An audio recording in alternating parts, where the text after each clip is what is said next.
This is Frank Islam, Chairman and CEO of FI Investment Group, and your host of Washington Calling, where we interview leading voices from business and politics that impact you, the viewer. Today, we're fortunate to have a distinguished guest, Ambassador Bhatia. Welcome to our show, Mr. Ambassador. It's nice to see you. Thank you very much. It's a pleasure and privilege to be with you today.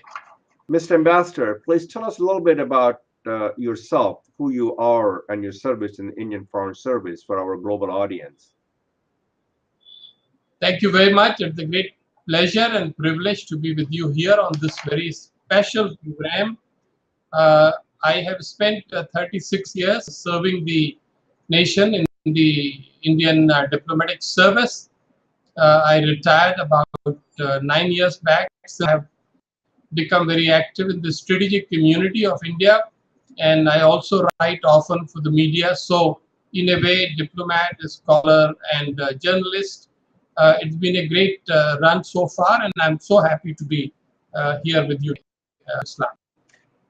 Mr. Ambassador, you have had a distinguished career in the Indian Foreign Service. What's your thoughts about the rating the Indian Foreign Service with other foreign services, and especially the fact that the Indian Foreign Service, as the people say, needs some kind of reform, and there's a lack of understanding of international matters for the Indian Foreign Officer? What's your thought on that? So as I was trying to essentially convey to you, having been a member of the Indian Foreign Service, it's somewhat difficult for me to be very objective on this, but since now I speak as a scholar and not for the government of India, I can be as candid as possible. First of all, I do regard the Indian Foreign Service as one of the best diplomatic services in the world. It is one of the smallest, by the way. I think Yes. in all diplomatic officers, we are barely 1,100. Whereas, for example, China has over 7,000 members of their diplomatic team. So it shows, first of all, that even with limited resources, Indian diplomatic team has been able to achieve much. This is not to say that it is perfect by any stretch. It is not.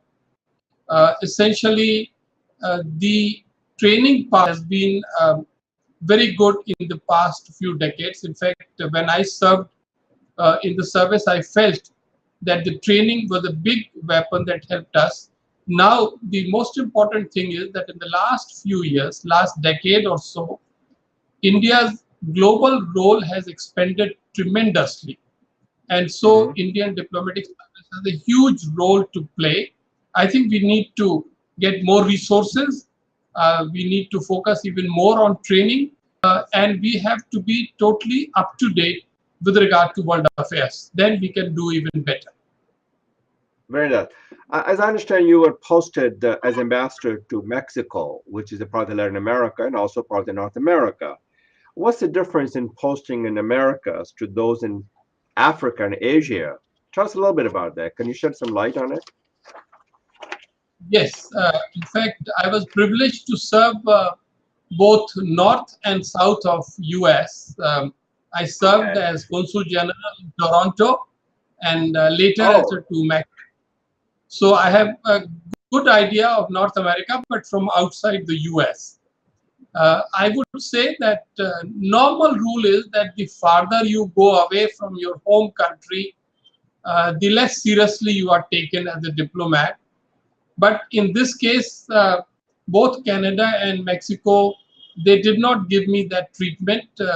My view was that Canada, because of very strong Indian diasporic connection there, and Mexico, because of the long historical affinity between India and Mexico and the cultural affinity, I felt very much at home. I enjoyed the posting there, and we were able to enlist the support of the Indian communities in both countries in order to strengthen and deepen cooperation between India and Canada on one side and India and Mexico on the other side. How is that different from Asia? I think I can say that obviously, in Asian capitals, you feel much more at home, whereas in Toronto and Mexico City, you know that you are in a foreign land which has its own affinities with India. Well, Canada is a pretty nice country. My wife, Debbie, was born in Canada, and their great grandfather came from Holland, and so I have a very much of what I consider. I love Canada, and I live in the United States all my life. So you should not be feel. You should feel at home in our country. We consider ourselves to the best. So let's talk a little bit about the fact that you are very much involved in promoting what I call a transnational activities. Tell us that, Mr. Ambassador, what benefits that India derives from this kind of engagement, and why India should be involved with this kind of activities. Right. On transnational connectivity, this is a very vast subject. This is a subject of great topical interest for India, where I'm speaking to you from, and South Asia, and also Southeast Asia. Here, the concept is that many of these countries have functioned for long, developing on their own, but in the 21st century, in a way, Asia is wandering and striving and working for what is called Asian century. Asian century demands connectivity, which is not just roads and bridges. It is connectivity certainly of infrastructure in terms of roads and bridges, but also in terms of maritime and civil aviation linkages. So the more flights there are, more shipping services are there, then countries within South Asia and South Asia would be able to feel much better connected. And on top of that, we are also talking of connectivity involving institutions, human beings, and above all, ideas. In this context, permit me to mention one of the recent publications we produced, which is on BIMSTEC. This is a sub-regional body here, as you know. Oh, okay. Your Yes. viewers would know 5 countries of South Asia and 2 countries of Southeast Asia. A lot of connectivity projects are taking place, and we are hoping that on our own, in the next few years, we would be able to feel much better connected with each other. Mr. Ambassador, you mentioned a minute ago that you have served many years in Africa, and you see, how do you see the rise of the Africa and the importance of the Indian diaspora in Africa? Do you think the Indian diaspora in Africa have the capacity, capability, character, and conscience to make a difference? Oh, thank you very much, Mr. Slam, for asking about Africa. This is a passion with me. I spent a number of years there. I was India's High Commissioner in Kenya, and then later High Commissioner in South Africa. I'm passionate about Africa because I've seen Africa changing in the last 2 to 3 decades. There is more democracy, there is more peace, there is greater prosperity. In a way, the African Renaissance is becoming a reality. This is again not to say that Africa has managed to solve all its problems. Far from it. There is still disease, there is still poverty, there is still inequality, there is also bad governance and corruption. But in contrast to, say, 30 years back, today we can logically say, convincingly say, that Africa is on the road of growth and on a trajectory of prosperity. So in that context, what is interesting is that the whole world has become interested in Africa. Well, maybe not the whole world, but a number of major countries have become interested. India is one of them, and India is trying very hard to deepen its cooperation in terms of trade, investment, diplomacy, culture, education, etc. So in that context, your second part of the question, which is about the Indian diaspora, becomes very relevant. I think, of the total global population of about 15, 16 million people in the Indian diaspora, approximately 3 million live in Africa.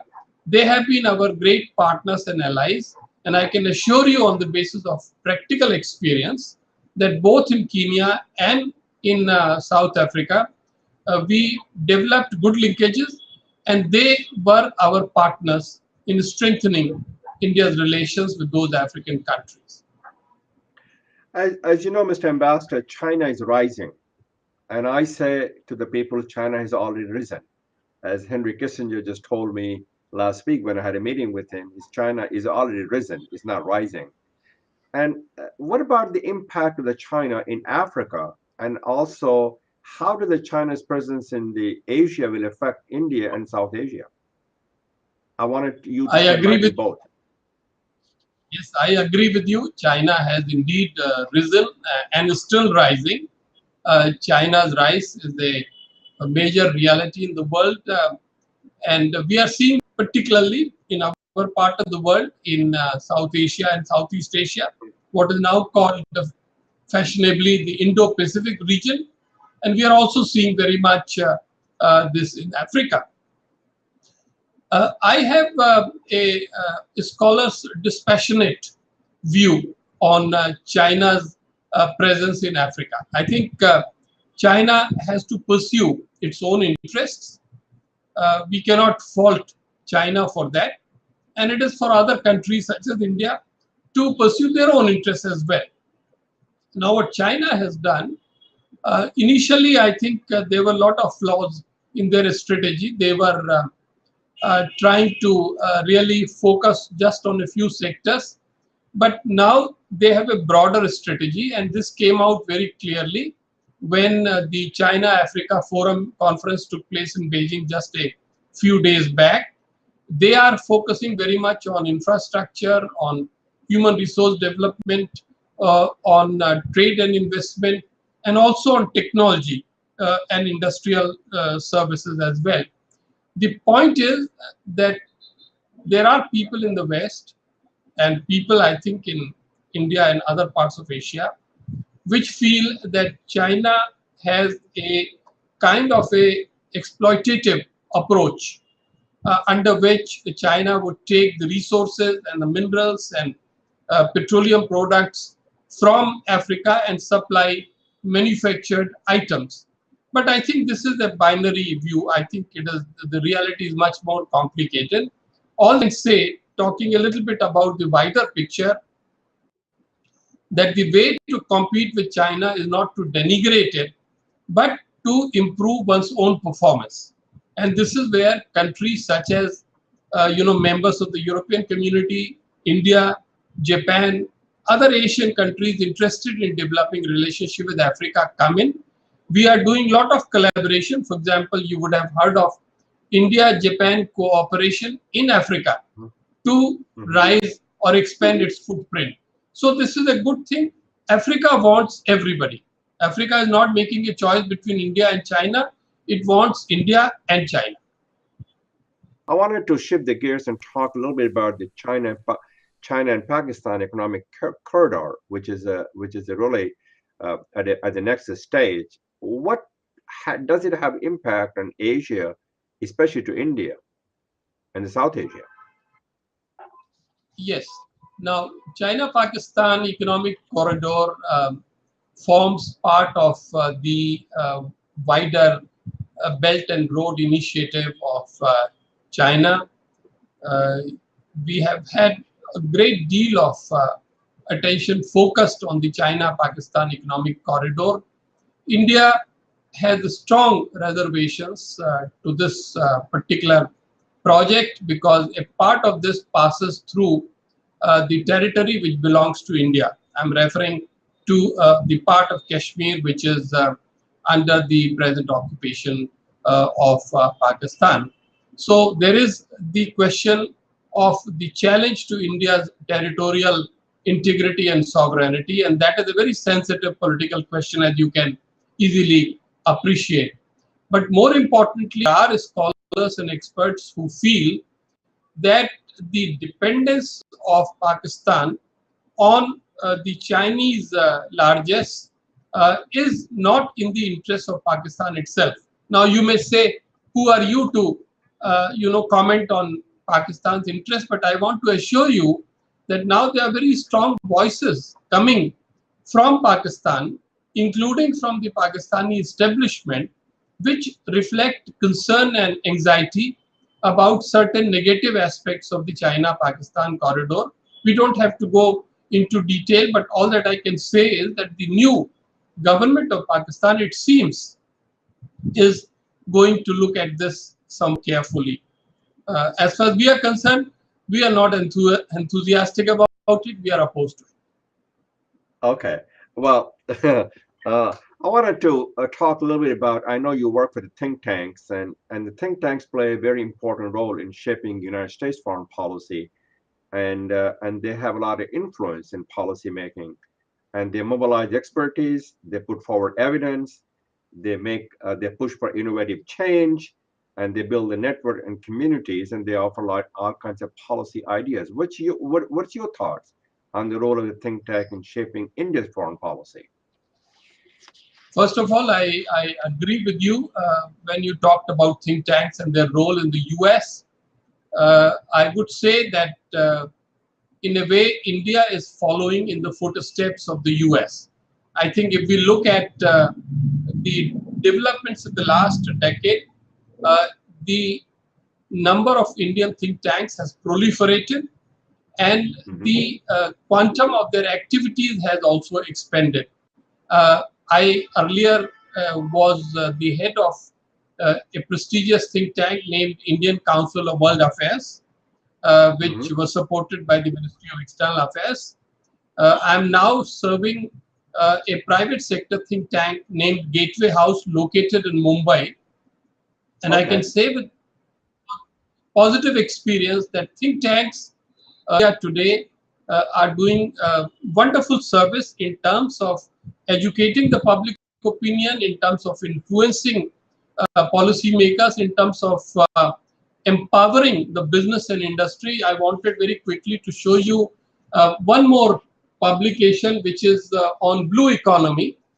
This was also produced by us in order to show that all the stakeholders in society are getting the benefit of the collective wisdom of think tanks. I wanted to talk about another topic which is near and dear to me, and I'm sure it is near and dear to you. How can the India diaspora help India achieve its fullest potential? As you know, the India diaspora can tap upon India's vast human resources. They can help in innovations, entrepreneurship, and provide some money for the startup company, and they can also help in commerce, trade, investment, and create companies. What's your thoughts? Thank you very much for asking this question. Yes, indeed, it is very close to my heart as well.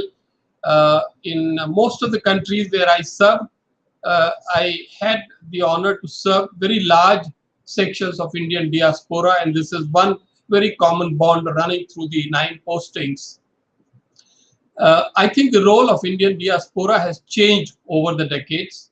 I think it is honest to say that when India's stock was low, globally, so to say, I'm talking of the political stock, diaspora found difficult to connect with India.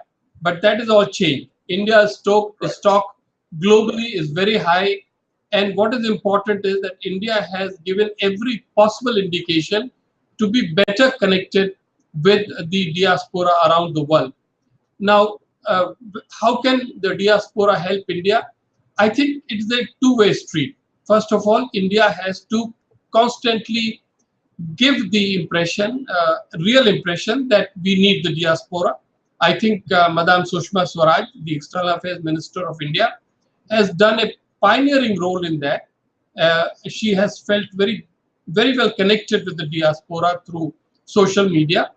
On the other side, I think the diaspora speaks first of all through the remittances. $75 billion every year that is coming into India. It's a very major contribution of the diaspora. Yes. But more importantly, every time India's top leaders go abroad, President, Prime Minister, Vice President, an interaction or a dialogue with diaspora is an integral part of their VVIP program. So now, as you rightly hinted, Diaspora can come forward, help to modernize India in every possible manner, take part in the flagship schemes and projects of the government, and help in accelerating the social and economic reform of the country. I can't be specific on this, except to say we want the diaspora and we are here to serve the diaspora. Very well said, Mr. Ambassador. Also, the fact that I am the founding member of the India diaspora in the United States. One of the things that we're doing for the India diaspora is to help them with the philanthropic engagement with India. And the power of the purpose of philanthropy is very important. It's not just putting your name on some kind of temples or mosque or church, but also making a difference, and they can help achieve India's fullest potential in commerce, trade, investment, and people-to-people engagement. As a result of that, I personally have given several $1 million to Aligarh Muslim University to establish Frank and Debbie Islam Management Complex, which I thought was very important because I would not be here today if I had not received education at Aligarh Muslim University. So I owe a sense of gratitude to them. So, and this is the kind of things we're doing. As a matter of fact, we're going to Canada in 3 weeks through the India diaspora delegation to talk about in terms of the purpose of philanthropy and what they can do to help achieve India's fullest potential. So I want to express my deep... Yeah, go ahead, Mr. Ambassador. Yeah, I want to express my deep appreciation for who you are and for what you stand. I know about the connection to Azamgarh, which oh my gosh, comes, yes, I was born there. In a state which is my state, Uttar Pradesh. So while we should not sound tribal here, the fact is that we are very proud of personalities like you who have started with so little and has achieved so much. And I congratulate you and the environment in America, which made your American dream possible. I agree that I embody the American dream. There's several other things we do, and we can talk offline. My foundation also helps the Indian journalists to come to America at the Missouri School of Journalism to get to know America and its values, freedom of press, and so on and so forth. So that's important to us. And so we will end our conversation. We want to thank you for being here, and thanks to the audience. This is Frank Islam wishing you a great week. Thank you very much. Great pleasure. You're most welcome.